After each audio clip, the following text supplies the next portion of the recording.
বন্ধুরা আজকে আমরা দেখব টক ডাল কি করে বানাতে হয়।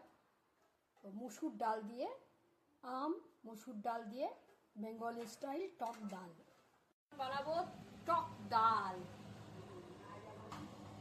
শুকনো প্যানে আমরা সর্ষে দিলাম বন্ধুরা। আগে টক ডাল স্পেশালি বানানো হয় যখন সংক্রান্তিতে, স্পেশালি টক ডাল কাঁঠালের সবজি, আম, মিষ্টি এসব দিয়ে হয়। তার জন্য আপনারা এই রেসিপিটা সংক্রান্তিতেও বানাতে পারেন টক ডাল। আর টক ডাল গরমের সিজনে খুব দারুণ ভালো হয় হেলথের জন্যে। তো লাল লঙ্কা, শুকনো লঙ্কা দেওয়ার পরে মা এখন দিয়ে দেবে সর্ষের তেল। আমরা একটু সর্ষের তেল বেশি খাই, সর্ষের তেলটা ইউজ হয় হোয়াইট অয়েল থেকে বেশি সর্ষের তেল ইউজ হয় আমাদের, which is very good for health. তো বন্ধুরা মসুরের ডাল আমরা ভিজিয়ে রেখেছিলাম সকাল থেকে, সো অ্যারাউন্ড ধরে নেন 4-5 ঘন্টা। দেখুন আমাদের সর্ষেগুলো ফটফট করে ফুটছে। এর উপরে আমরা দিয়ে দেবো আমাদের ভিজানো মসুরের ডাল,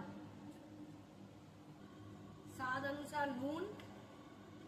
বন্ধুরা ডাল হোক নাটস হোক সবসময় ভিজিয়ে রেখে তারপরে এটাকে খেতে হয় বা বানাতে হয়।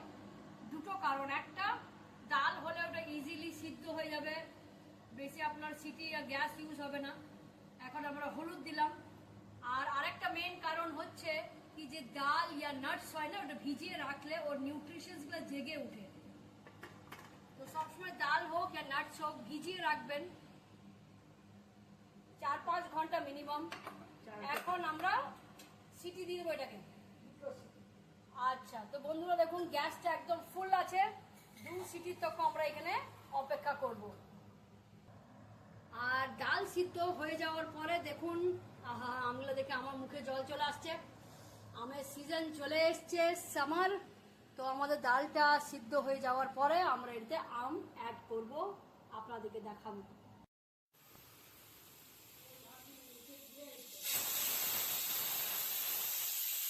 আমাদের ডাল সিদ্ধ হয়ে গেছে, 2 থেকে 3 সিটি পড়লো। দেখুন ডালটা ছিল অরেঞ্জ, হয়ে গেল হলুদ। ওয়াও, হোয়াট ইজ দিস চমৎকার। মা বলবে আজকালের মেয়েরা এমনি কথা বলে। এই দেখুন আমটা আমরা ফালা ফালা করে কেটে কাঁচা আম এটাতে দিয়ে দিলাম। ও সিটিও দরকার নেই, একটু হালকা সিসি হলে বন্ধ করে দেবো, তাহলে আমটা গলবে আর আমের রস, আমের ফ্লেভারটা ডালের সাথে মিক্স হবে বন্ধুরা।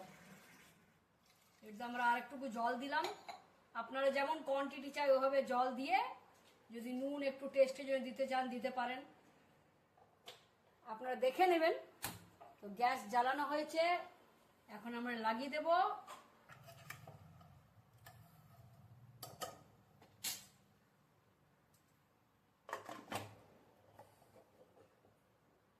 ভিজেলটা লাগিয়ে দেবো আর ওয়েট করবো সি হওয়ার।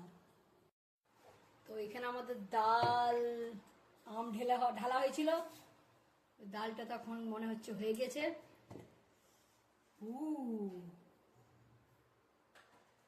মস্ত ভাপ উঠছে, স্মেলটা একটু ভাল লাগছে, টক টক।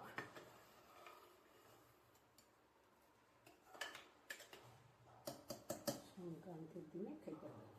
আপনারা এটা সংক্রান্তির দিনে খেতে পারেন, আর গরমকালেও টক ডাল বানাতে পারেন, খুব ভালো ডাইজেশনের জন্য।